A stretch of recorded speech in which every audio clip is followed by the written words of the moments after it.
Bonjour à vous, chers auditeurs, que l'Esprit Saint m'éclaire pour vous donner la figure d'un grand saint, fidèle à Jésus, fidèle à l'Église. En effet, il est né en 1585, la fin du XVIe. Aussi, il est né pas loin de Dax, dans le pays. Et là, ses parents étaient des paysans. On vivait de la terre, et aussi, il est le troisième enfant de 6. Et on travaillait, chacun travaillait. Comment cela se passait? Toi, Vincent, tu iras garder les moutons et les cochons. Toi, l'aîné, tu m'aideras à tirer les bœufs. Toi aussi. Et vous, les filles, vous restez, vous aidez votre mère à faire le ménage et tout. Cependant, le caractère de Vincent déjà était très attentif aux pauvres. Son père lui dit « Ah, t'as bien gagné des sous, mon gamin, mets-les bien d'un côté, oui, pas. » Puis voilà qu'un pauvre passe, comme il en passait beaucoup à cette époque. « Eh petit, t'aurais pas un réal à me donner ?»« Si, monsieur, j'y vais de ce pas. » Et lui donna toutes ses économies. « Tiens, c'est pour toi. » Mais ça, c'est Vincent. Une autre fois, son père lui dit « Va chercher la farine à la minoterie et ramène-moi le sac. » Et là, Vincent, en remenant, chemin faisant, il dit « Oh, auriez-vous un peu de farine pour faire le pain ?» Il rencontre une autre enfant. « Allez, tu donneras cette poignée de farine à ta mère pour qu'elle fasse le pain. » Et venu à la maison, son père lui dit « Ouh, le sac a bien maigri. »« Oh, allez, c'est bien mon Vincent. » C'était lui. Et Vincent, cependant, quand il gardait les moutons et les cochons sur des geessas à cause que la Dourse inondait beaucoup les terrains. Et là, il rencontre un homme, M. Gomet, avocat à Dax, et aussi seigneur du coin. « Dis, tu diras à tes parents que je viens ce soir. » « Bien. » Arrivé le soir, après avoir rentré les moutons et tout, « Papa, qu'y a-t-il, mon fils? Que s'est-il passé? » « Eh bien, voilà, papa. Il y a M. Gomet qui voudrait vous voir. »« Monsieur Gomet ?» Et le soir, il vint. « Alors, monsieur Gomet, comment nous vaut cet honneur que vous venez nous voir? »« Ah, il faut que je vous dise. Votre garçon, il est intelligent, rapide, pieux. Et je l'ai vu à la croisée des chemins de terre. Il priait l'Angélus et tout. Dites donc, il faudrait bien qu'il fasse des études, ce petit. Mais, monsieur Gomet, nous n'avons pas les moyens. Ne vous inquiétez pas, je m'occupe de lui pour les études. » Et Vincent s'occupait bien, étudiait bien. Même c'était l'école donnée par des moines franciscains. « Alors, qu'est-ce que vous en pensez de mon protégé? »« Oh, bien, étudiant, tout content, joyeux, on a tout content. » Et voilà que M. Gomet n'avait pas le temps de s'occuper des enfants. Il était assis, là, et les enfants étaient paresseux. « Dis, mon Vincent, puisque tu t'y connais en latin, il faudrait que tu donnes l'envie de travailler à mes deux gamins. Ils ne veulent pas travailler. » Et Vincent sut les instruire et leur donner le goût des études et du travail. Et M. Gomet, c'est bien, tu as réussi à donner du courage à mes enfants. Je te donne une bourse. Ah non, non, non, M. Gomet, donnez-le à mes parents. Ce leur fera. Et bien sûr, un soir, devant la cheminée flamboyante, dis, Vincent, tu grandis. Tu voudrais pas apprendre le latin, être prêtre? Ah, mais monsieur de Gomet, ce n'est pas de refus. Papa, maman, mes frères, mes sœurs, il y a monsieur de Gomet qui veut que je continue à être prêtre. Oh, mais ça serait une joie d'avoir un prêtre parmi notre famille. Et le père, papa, mais comment va père? Ne t'inquiète pas, mon fils. C'est bien que toute la nuit porta conseil. Il remuait, gesticulait. Sa femme lui dit, mais qu'est-ce que t'as comme ça? C'est pas la nouvelle lune. Qu'est-ce que t'as? Ah, femme, laisse-moi réfléchir. Bon. Et le matin, très tôt, même avant le chant du coq, il emmène une paire de bœufs et va à Dax. Son fils, bien sûr, à l'aurore se lève, mais beaucoup plus tard.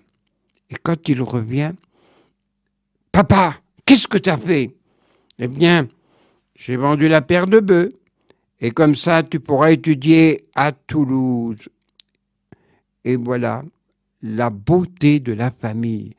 Monsieur Vincent, comme vous l'avez remarqué par ce récit, eh bien, Vincent était prêt. Cependant, Vincent avait une grande dévotion, Notre-Dame de Buclose, où tous les gens du coin, où tous les gens de la contrée allaient prier Notre-Dame de Buclose, et il y avait aussi notre Vincent. Il fut ordonné prêtre à l'âge de 20 ans en 1660.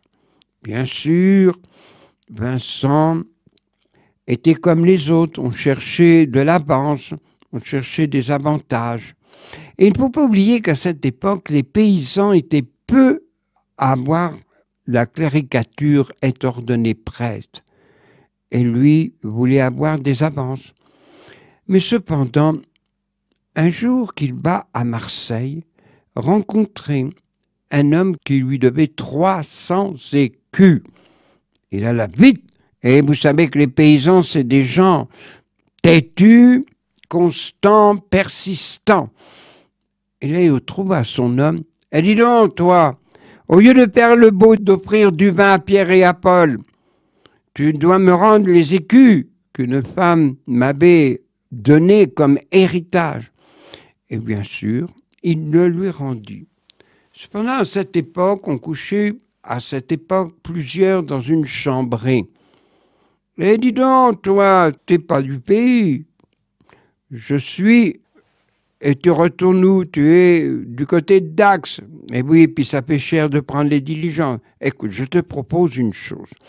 Nous prenons le bateau de Marseille jusqu'à l'autre port, et là, nous arriverons plus vite. Mais toutefois, au milieu du parcours, ils furent attaqués par les Turcs. Les bateaux étaient chargés de marchandises et tout. Alors, Vincent, comme tous ses coéquipiers, furent arrêtés et on vendait les esclaves à Tunis. Et lui-même était dans... Et comment on les vendait? On les auscultait comme les animaux. Ouh! Dentition mauvaise. Et il n'a pas de muscle, celui-ci. Ainsi se vendaient les esclaves. Il fut vendu à un pêcheur, après à un autre homme qui était chercher des métaux pour faire de l'or. Et là, mais ce maître était un savant. Il lui a appris la médecine, toutes sortes de choses. Et Vincent en profita et étudia bien. Mais voilà, l'homme meurt et Vincent est revendu à un Niçois qui a renié la religion catholique. Par peur, on ne peut pas le condamner. Et là, on travaillait dur. Et tout d'un coup, Vincent, souvent l'après-midi, sous un soleil écrasant, soit avec un âne, soit avec un chameau, on retournait la terre. Mais lui priait toujours la Vierge. Et une de ces trois femmes dit « Écoute, mais qu'est-ce que c'est beau ces chants, le Magnificat, le Te Deum, le Salve et tout. Mais d'où as-tu appris ça ?» Et lui expliqua le sens de ces écritures. Elle lui dit « Mais tu me parles de la Vierge Marie. Mais nous aussi, on honore Myriam. » Si bien qu'elle alla voir son mari. « Comment se fait-il? C'est pas possible, tu as renié une si belle religion. » Et là, il eut le grand regret, mais pour s'évader, c'était une chose. Il fallait attendre au moins 6 bons mois pour traverser la mer Méditerranée. Ce miracle, il atteint Marseille sans problème, sans difficulté, la mer calme, les pirates n'étaient pas passés par cet endroit, et il alla jusqu'à Avignon. À l'époque, cela fit beaucoup de bruit. Qu'un esclave se sauve, et tout, même un renégat, et il alla jusqu'à Avignon voir le délégué du pape. Et là, bien sûr, cet homme était intéressé par tout ce que Vincent avait appris en Afrique du Nord, particulièrement Tunis. Et Vincent alla à Rome, étudia pendant au moins 1 an, et il alla à l'école grégorienne, une grande école renommée de l'époque, comme elle l'est toujours. Et là, le pape Paul III lui confie: « Mon fils, vous aurez porté cette missive au roi. » Et bien sûr, il retraversa la France et vint voir le roi, qui était Henri IV.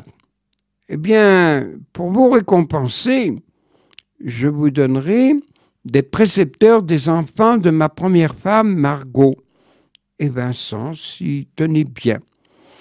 Là, on était content de façon dont il éduquait les enfants, leur apprenait, et avec lui, les enfants avaient le goût d'étudier. Mais cependant, il y avait beaucoup de pauvres qui grouillaient de ci et de là. Et il s'en occupa. Mais une particularité de M. Vincent, c'est que lui, il distribuait ce que la reine lui donnait, du pain et tous les besoins nécessaires. Et il ne disait pas: c'est grâce à moi. Non, la reine vous offre ceci. Cependant, Vincent, lorsque le roi Henri IV fut assassiné, les gens avaient peur. Ça y est, il va y avoir une guerre. Vincent, avec plusieurs prêtres et des chrétiens, prièrent pour la paix civile de l'époque, de ce royaume de France. M. Vincent fut appelé chez le comte de Condy, qui était riche et responsable des galères. Et M. de Condy, bien sûr, alors il lui donna l'état des galériens. En effet, les galériens étaient soit en prison à Paris, soit à Bordeaux, soit à Marseille. Le plus dur, quand il vit cette misère grouillante, que ces hommes, ces galériens, bagnards si l'on peut dire, étaient entourés de poux, on leur donnait une nourriture infecte et ils restaient à grouiller dans ces souterrains ou ces prisons. Et Vincent réussit à donner plus de réconfort à ces gens. Même ces gens disaient: mais quand est-ce qu'on va aller sur la mer Méditerranée pour au moins pouvoir respirer l'air, pour voir le soleil, pour nous réchauffer? Monsieur Vincent a tout fait pour donner meilleur sort à ces galériens. Et même, il disait aux geôliers: mangez ce que vous leur donnez, vous verrez. M. Vincent avait une influence auprès de M. de Gondy. Cependant, Vincent ne restait pas sur cette mission, l'avait mis aumônier des galériens. Et quand il était chez M. de Gondy, eh bien, il était encore précepteur de tout ce personnel, autant la lingère, autant le vacher, autant le cuisinier. Tous ces gens, ils appréciaient. Et bien sûr, il était précepteur, mais il était déjà bien habitué à l'excellence de ce métier précepteur. Cependant, M. de Gondy et bien d'autres, comme Rougemont, jouaient beaucoup de l'escrime. Et M. Gondy était un brave homme, mais moins de contrariété, on jouait à l'escrime. Et bien sûr, les gens mouraient. Et un jour qu'il allait à la messe, M. Vincent se dépêcha de sortir après avoir célébré les saints mystères,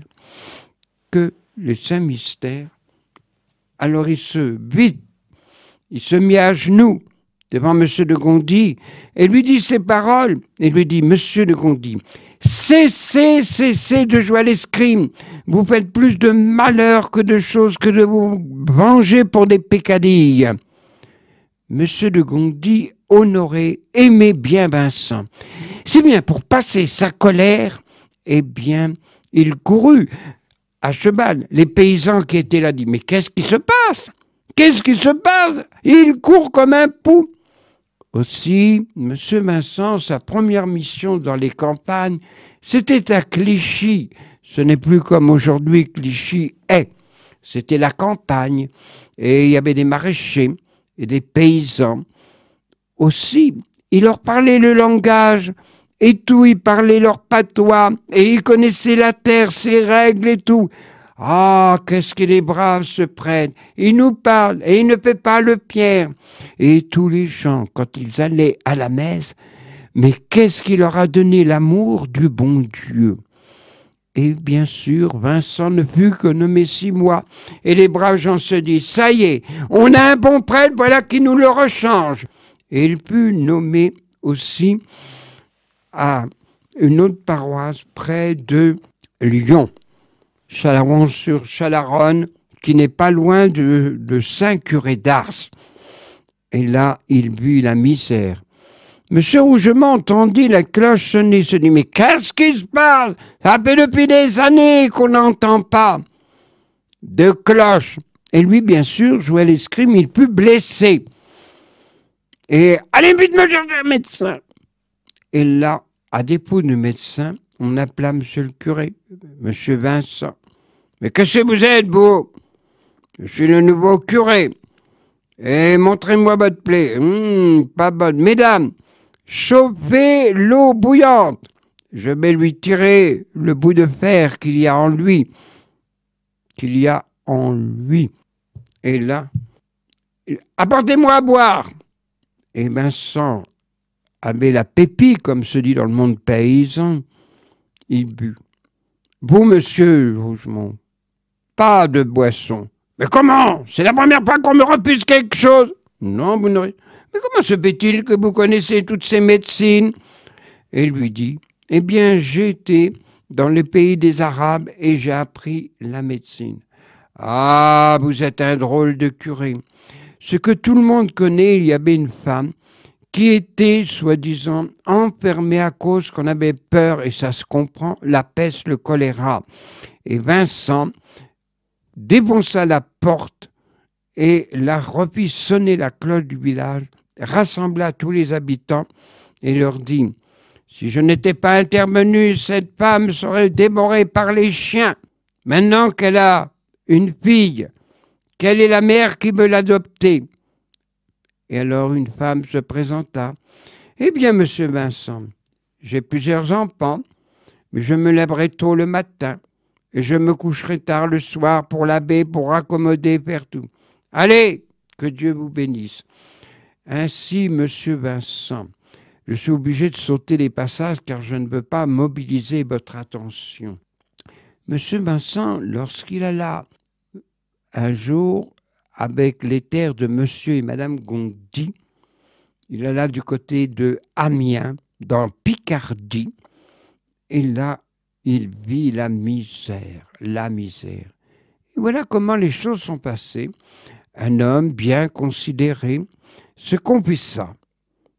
Et là, il confessa tous les péchés et il dit à madame de Gondy, « Si j'avais pas bu ce prêtre, j'aurais été condamné. » Et alors, Vincent fit, avec des mots percutants venant du cœur, dit, « Il faut vous confesser. » Si bien que les gens se confessèrent, cela s'est passé à Folleville.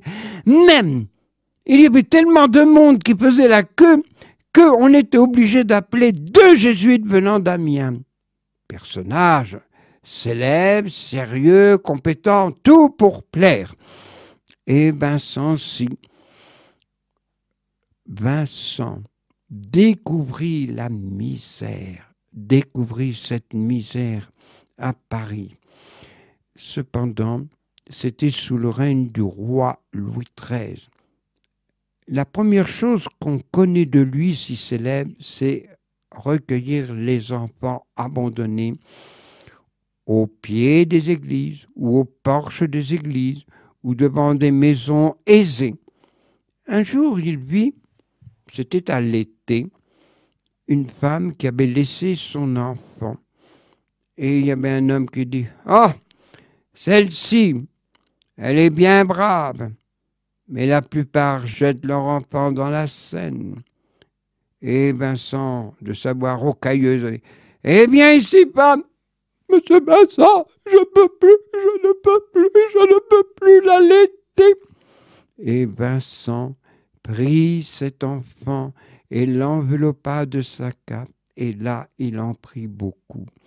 Mais une chose à cette époque qui est arrivée, on prenait les enfants chez la couche de Landry, et lorsque, arrivés à l'âge de 6-7 ans, on les avait mutilés, soit d'une jambe et d'un bras, et ils devaient faire l'aumône, car les gens étaient très apitoyés, pris de compassion pour ces pauvres, mais ils devaient rapporter tant et tant d'argent.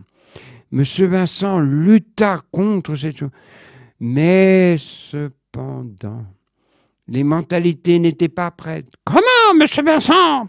Ils sont issus d'une couche illégitime et c'est des filles du péché. » Monsieur Vincent eut tout le mal pour délivrer de ces mentalités. Vincent était de ci, de là. Aussi, il était le conseiller du roi Louis XIII. Je n'ai pas la preuve historique, mais lorsque nous irons au ciel, nous lui poserons cette question. Je pense qu'il a conseillé au roi Louis XIII de consacrer le royaume de France à la Vierge Marie. C'est depuis cela, en 1630, le mois de février, que le roi Louis XIII consacra son royaume à Marie pour être protégé. Et depuis lors, la Vierge Marie est souvent intervenue dans le royaume de France, surtout au XIXe siècle. Et là, Vincent aussi, il y avait des jeunes filles, des filles de la charité, comme on les appelait à l'époque. Eh bien, elles allaient aider dans les hôpitaux, les petits vieux. Cependant, retenons cette chose. Une femme venant de Suresnes va au Louvre et voir Monsieur Vincent. « Je voudrais voir Monsieur Vincent, que lui voulez-vous » Eh bien voilà, j'ai entendu dire que les belles dames soignent les pauvres, les enfants, mais ne savent pas faire comment faire, les couches et tout. Si vous voulez, je me propose, à une condition que vous me donnez un gîte, un couvert. Et tu viens d'où, ma fille? Je viens de Suresnes, à pied. Et tu dois avoir faim, tu n'as pas dû déjeuner ce matin. Non, monsieur. Eh bien, va aux cuisines, tu diras que c'est de ma part. Vous croyez qu'ils accepteront? Mais oui, mais oui. Et je suppose que dans les cuisines, ça... Mais t'as pas vu?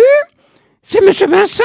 Oh, mon Dieu! Et Marguerite Nazeau est la première fille de la charité. Et elle allait porter le bon pain frais, porter de l'eau, le fagot, couper le pain à ces personnes qui se mouraient. Marguerite Nazeau est morte de la peste.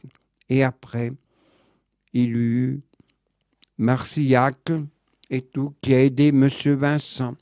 Mais Monsieur Vincent était un homme avisé dont le film relate. Cependant, je m'arrête. Et à Lorraine, on se mourait de faim. On mangeait l'écorce et racines des arbres. Ils vivaient comme des bêtes. Mais comment va pouvoir leur porter l'argent? Il y avait un de ses frères Lazaris, ignare, il s'appelait. Il n'était pas beau de nature. Tu t'habilleras en mendiant et diras jusqu'à la Lorraine porter l'argent. On l'appelait le renard, le malin. Un jour qu'il allait jusqu'à Lorraine à pied, un cosaque le rencontra et lui dit « Suis-moi » Et dans une clairière, il le déshabillait pour voir s'il avait un peu d'argent. « T'as rien, t'es un pou !» Mais Ignare était un malin. Il s'était débarrassé des écus en or et là, il put amener l'argent. Et il fit à pied au moins une 50aine de fois. Il est vrai que M. Vincent savait s'entourer d'hommes solides. Comme on disait les missions de la charité dans les campagnes, on venait, on soignait les malades, on allait voir les gens, fonder des dames bienveillantes sur la charité, aller porter le pain, visiter le malade. Quand vous avez un malade, soignez-le, raccommodez et tout, faites-lui son ménage. Mais si quelqu'un vient pour leur lui rendre visite, retirez-vous discrètement et coupez le pain à fines tranches, sinon vous perdrez. Mais ça, c'était le paysan qui ressortait ce sens pratique qu'avait Monsieur Vincent. Aussi, c'était un homme célèbre. Il ne pouvait pas passer une rue d'une autre rue. « Ah, Monsieur Vincent, c'est vous, Monsieur Vincent. Oh, il y a ceci, il y a cela. » Cependant, les filles de la charité, qui étaient des nièces de Richelieu ou la comtesse Gonzague et tout, et là, Monsieur Vincent sut toucher leur cœur. Il avait quand même 600 femmes au service de tous les plus pauvres. Et il y en avait. Cependant, Marie de Gonzague se maria avec un prince de Pologne. Et là, elle continua l'œuvre de Monsieur Vincent. Elle eut des épreuves, cette femme. En effet, la Pologne était souvent envahie, et souvent à travers les siècles. Et là, elle avait perdu son homme et son fils. Elle eut le courage de continuer, et là, elle fit appel aux sœurs de la charité de Saint-Vincent de Paul. Ce pourquoi il y a une amitié discrète entre la Pologne et la France. Aussi, Vincent envoya des missionnaires, ce qu'on appelait à l'époque l'île Saint-Laurent. Il secourait aussi en Italie. Son œuvre était demandée de partout, les lazarismes. Vincent aussi. Il y avait même des réfugiés irlandais qui, par la persécution de Cromwell, étaient affamés et ils venaient en France pour être accueillis. Et Vincent se débrouillait. Mais Vincent avait cette chose importante qu'il devrait être appliquée aujourd'hui. Il y a eu un de ses disciples, Monseigneur Rodin. Il faut donner à ces gens ce qu'il faut, mais il faut leur donner des outils et des semences pour qu'ils reprennent vie, pour qu'ils reprennent courage, espérance. C'était la pédagogie de Monsieur Vincent. Bien sûr, quand il dit qu'il faut annoncer l'évangile de Jésus à Saint-Laurent, qu'on appelle aujourd'hui Madagascar, et ces indigènes, qui cette île avait été une île, comme elle l'est toujours, occupée par plusieurs populations venant de l'Asie ou de l'Afrique continentale. Mais on avait remarqué que ces Lazaris, ils étaient doux. Ces Malgaches sont d'une intelligence et d'une bonté. Et nous nous en rendons compte dans notre diocèse de Gap, on voit pas mal de Malgaches, très pratiques, intelligents, doux, travailleurs. Mais c'est grâce à M. Vincent qu'ils ont connu Jésus. Bien sûr, aujourd'hui, ils ne connaissent pas bien. Il faut relire la vie de M. Vincent. Je ne vais pas continuer longtemps, mais M. Vincent fut rappelé à Dieu en 1660. 1660. Et avant de mourir, il appelle son aide, M. Portail. Allez me chercher les 2 petites sœurs qui vont demain apporter aux pauvres l'eau et le pain. Mais Monsieur Vincent, il y a le délégat du pape. Non, non, maintenant je sais ce qui est important et ce qui n'est pas important. Allez me la chercher et vous vous excuserez devant Monsieur le légat du pape. Et la petite fille arrive toute tremblante. Alors ma petite, tu vas demain, va aux pauvres. Oui, Monsieur Vincent. Tu porteras le pain, tu porteras l'eau. Mais ce que je te demande, de le faire avec beaucoup d'amour. Bien, Monsieur Vincent. Et Vincent s'éteignit. Bien sûr, tel que disait M. de Voltaire, c'est le père de la patrie. Combien il a sauvé des situations. Mais n'oublions pas, on voit, Vincent, le côté homme actif, charitable, comme on dit dans notre langage chrétien. Mais cependant, c'était un homme de prière. Comme d'autres grands saints, mais restons sur M. Vincent, un homme de prière qui priait des nuits entières. Son œuvre est encore aujourd'hui reconnue. Ne serait-ce que au XIXe siècle, on a eu celle qui faisait partie des Sœurs de la Charité de Saint-Vincent de Paul avec Louise de Marillac, Catherine Labouré, qui a eu ce privilège de voir la Vierge et de faire frapper la médaille miraculeuse que vous connaissez. Il y a aussi Frédéric Ozanam, béatifié par le pape Jean-Paul II en 1997. Ozanam était un homme très instruit, il savait les langues antiques, il avait une chaire à la Sorbonne, mais on connaît plus Monsieur Ozanam par sa charité où il réunissait quelques étudiants pour aller secourir les pauvres qui étaient dans les mansardes ou dans les caves. On n'en parle pas beaucoup. On appelle aujourd'hui les conférences de Saint-Vincent de Paul. Je sais pour ma part, il y en a à Paris et il y en a aussi à Toulon et à d'autres endroits. Et une autre très célèbre mais moins connue, bien entendu, la bienheureuse Rosalie, qui faisait partie des Sœurs de la Charité. Elle secourait, elle neutralisait les belligérants entre les manifestations ouvrières et tout. Ça, c'est l'œuvre de M. Vincent qui continue. Et comme vous savez, ce film si célèbre, si beau, si grand, joué par Pierre Freinet, et quand on l'a vu, il reste toujours dans la mémoire de notre cœur. Saint Vincent de Paul, protecteur de tous ceux qui sont dans la misère spirituelle, la misère physique, aide à ceux, comme le Secours catholique, comme toutes les œuvres caritatives, donne leur courage. Merci, chers auditeurs, et que Dieu protège vos familles. Merci.